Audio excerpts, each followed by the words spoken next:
violence and other kind of violence. Get away! I could be at work, in school, in my car, I can still get shot by the police. I can get shot anywhere. So it is what it is.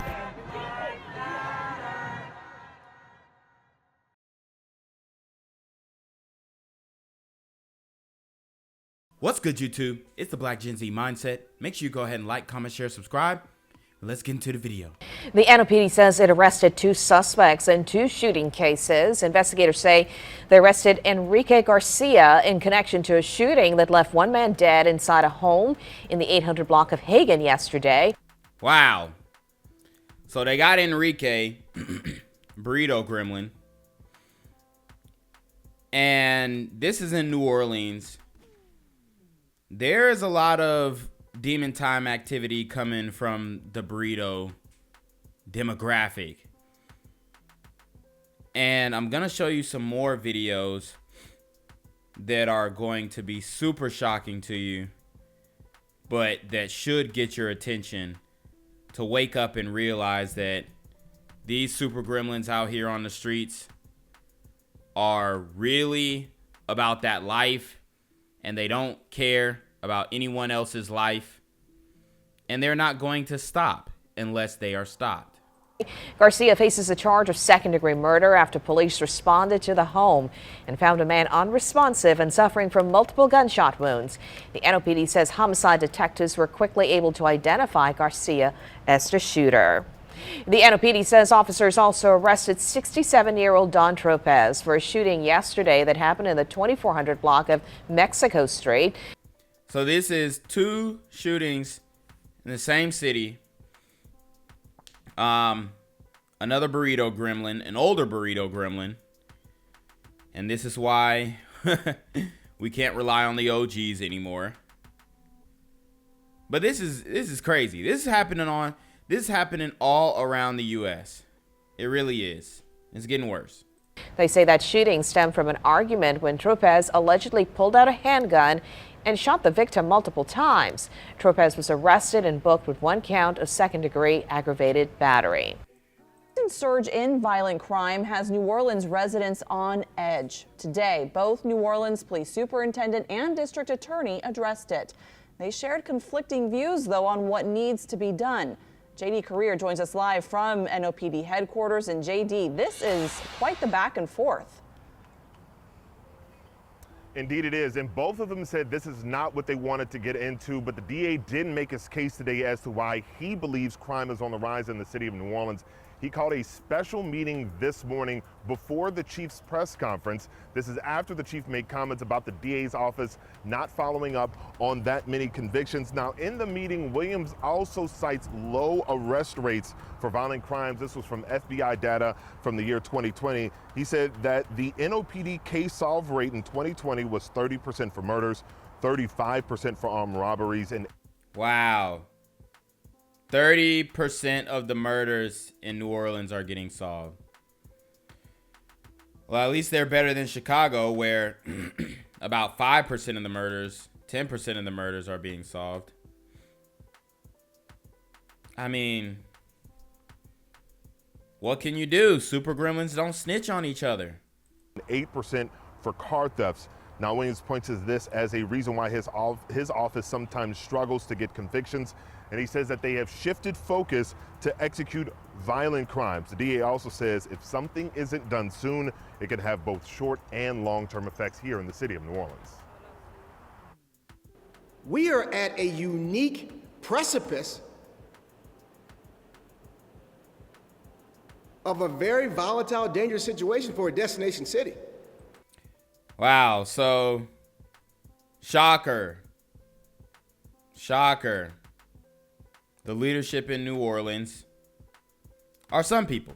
And I'm not saying that some people can't get the job done, but typically we lean toward our social unities. Like we say, we're black, we're going to create policies that benefit black people, and they end up disproportionately negatively affecting us, like going easier on criminals or letting criminals out on bail for violent crimes, setting bails low.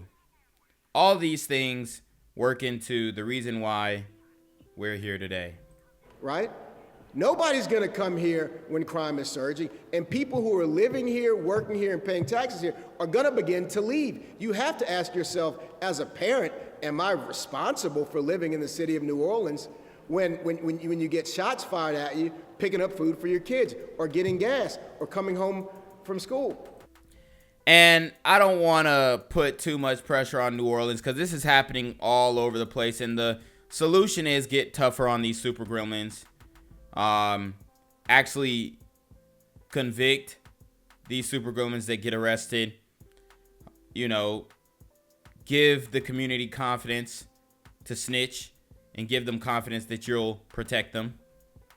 All these things go hand in hand. I mean, young Dylan lost her life riding in the back of a car with her mother. So we don't need finger pointing, but we do need honesty. If there are deficiencies, we want to be able to have that understanding as to what we could do differently to better serve our community, meaning better presenting a better case to hold these individuals accountable. So that is what that meeting was about. And I really thought we had identified some meaningful, actionable items in which we could work together on. And as I said from day one, it is unfortunate that he has taken this position on my statements that I've been saying for 6 months, and he's taking it personal, and it's not been personally towards him. So usually I trust the police chief because he's out there doing the job daily. I think this DA who previously spoke, obviously it's son leadership, so we can't get on the same accord. We're not going to agree. But I tend to lean toward the police chief because he knows what's going to get the job done. And he's making the arrests, as many as he can. The problem is they don't have enough resources, and they're not keeping the criminals locked up. For whatever reason, these prosecutors are throwing the case out. And I think that was an opportunity. If he had a problem with my statements that he defined as rhetoric, and I feel it's reality, last week was that opportunity to express it, and it did not happen. It was very unfortunate. There from the police chief speaking about that sort of one-on-one meeting that they were able to have together. The chief and Sean Ferguson, the chief and the DA both seemed like they want to work towards trying to figure out how to get crime solved here in the city of New Orleans. Now, when I asked both of them, what does it mean to you, the fact that people are walking around the city every day afraid? They both mentioned that they share that fear, and they hope that they can take the steps forward from today to figure out how they're going to move forward to get this crime under control here in the city of New Orleans. Well, if you got your police chief and the DA scared, you know you got a problem. Live from NOPD headquarters, JD Career, Eyewitness News. I'm in an uptown neighborhood where last week 2 cars chased each other, firing sounded like more than 30 bullets at each other. The neighbors here agreed to talk about how it made them feel, but they didn't want to show their faces, give their names, or for me even to identify the neighborhood. So here's the story of fear in their own words. Wow. These super gremlins got these folks shaking in their boots. And people are like, oh, the South is so racist. Man, if the South was so racist, then these super gremlins would not feel so emboldened to shoot 30 shots in a majority white neighborhood. I'm tired of it. It's got to stop. I shouldn't be getting videos from my friends and family and saying, hey, look what happened tonight. We had to get on the floor and crawl in the hallway. This is a bullet hole here. We heard the gunshots, and it woke me up. I was devastated. I got real nervous and angry. It just kept going and going and going, and I froze in the bed. I stand corrected. This is okay. It looks like they in the hood. So, majority older, son people, and obviously they're probably woke, and they're probably all on that BLM and all that kind of stuff. But the reality is, we know within the community, there is no BLM. There is none. Just listen to the music. It took me a while to go back to sleep because it disturbed me. Just a cacophony of violent intent erupts right outside your door. It's really scary. I'm walking my dogs right now, but I would never do that after dark at this point. I also carry mace with me when I walk. And we all know that these super gremlins don't really care about what time of day it is. So the streets is dangerous whether it's night or daylight. And that's just not really who I am. It makes me worried for myself and for all my neighbors, but there's also a beautiful sense of community. I think it's increased the way that we are reaching out to one another. What is it going to take for this city to do something? What is it going to take for them to come down harder on the criminals or stop letting them out? The police are underfunded. They are overworked. Defund the police, though. Defund the police, though. They're underpaid. They need to do something about it. And they don't have enough police. Pay the people. Pay the people so, they won't be leaving. My answer is we need to pray because that people are too troubled right now. Pray. Whew, this is why the OGs, y'all, this is why y'all are going extinct, because although I believe in the power of prayer, I'm not saying you don't pray, but faith without works is dead, baby. And you got to vote. What you need to say, we need to vote this out. And the way you vote this out is by voting these Democrats out. Yeah, and they don't value people's lives. Today it was cars and houses. Tomorrow it'll be our families. Meg Farris, Eyewitness News. That is absolutely terrifying, and we have contacted the NOPD to find out more about the investigation. We'll, of course, bring it to you when we do know more. Ferguson says he has a plan to address violent crime, but can't release the details. Now, the chief went before the New Orleans City Council members today as they look for answers to the city's crime problem. Natasha Robin has the latest. Well, something needs to change. Something needs to happen. As a community, I think everybody is just completely and totally fed up. We're hostages in our own home. A community in fear. In the past 24 hours, 7 people shot. One of them died, and a carjacking unfolds just after 5 in the afternoon in the 5600 block of Charlotte Drive in Gentilly.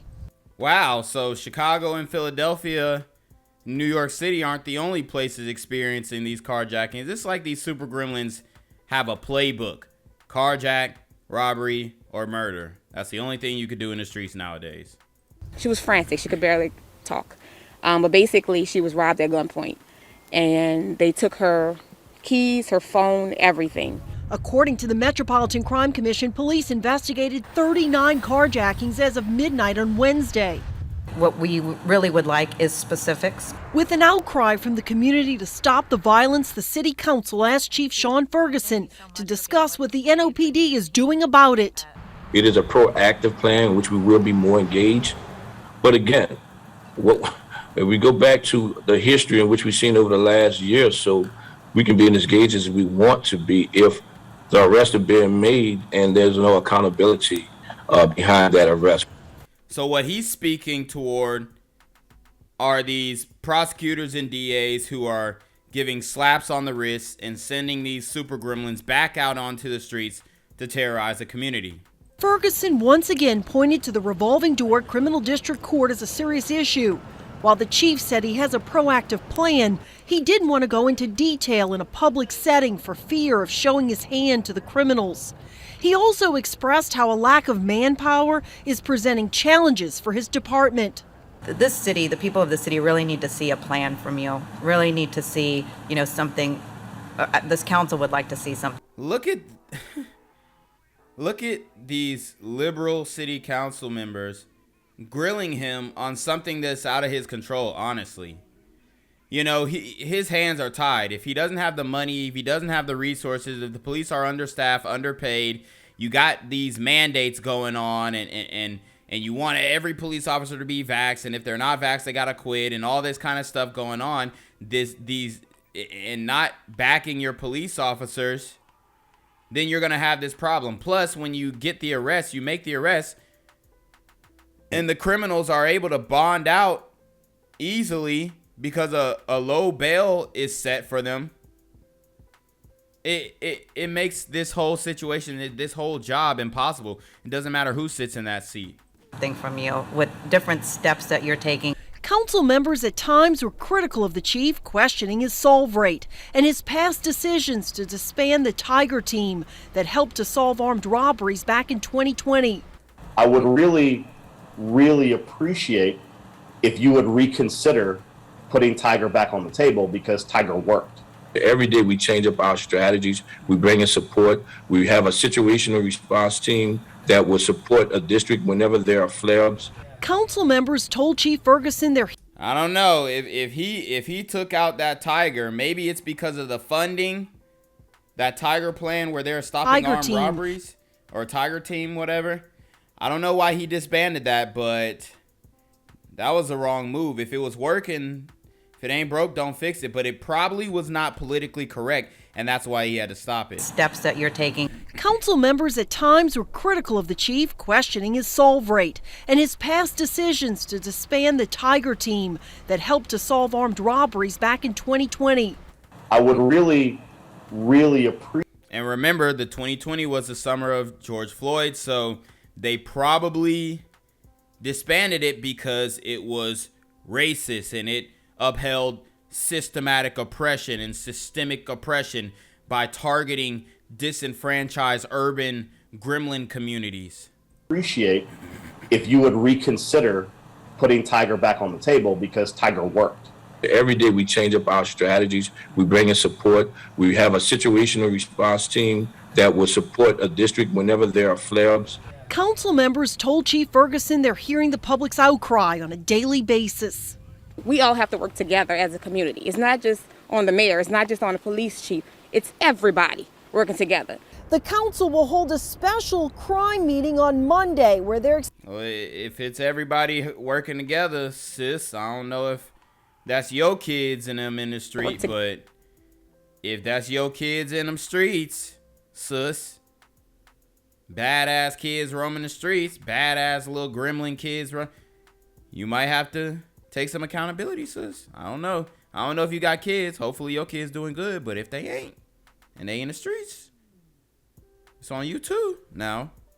It's not just on the mayor, it's not just on the police chief, it's everybody working together. The council will hold a special crime meeting on Monday where they're expected to hear from other members of the criminal justice system, including the district attorney and criminal court judges. At City Hall, Natasha Robin, Fox 8, Local First. Well, guys, if you thought that the problem in New Orleans was hopeless, think again. Have no fear. Gary Chambers Jr. is here, and he has a blunt and ideas, and he is running for U.S. Senate. All right, so all you got to do is vote Gary Chambers in, and he's going to light a blunt, he's going to get high, and he's going to contemplate on what he needs to do to solve this crime problem. Now, his solution is totally off base, but hey, we got a blunt smoking senator, and he's running, and he's ready to solve the crime issue. Every 37 seconds, someone is arrested for possession of marijuana. Since 2010, state and local police have arrested an estimated 7.3 million Americans for violating marijuana laws, over half of all drug arrests. Black people are 4 times more likely to be arrested for marijuana laws than white people. States waste $3.7 billion enforcing marijuana laws every year. Most of the people police are arresting aren't dealers, but rather people with small amounts of pot, just like me. I'm Gary Chambers, and I'm running for the U.S. Senate, and I approve this message. Gang violence and other kind of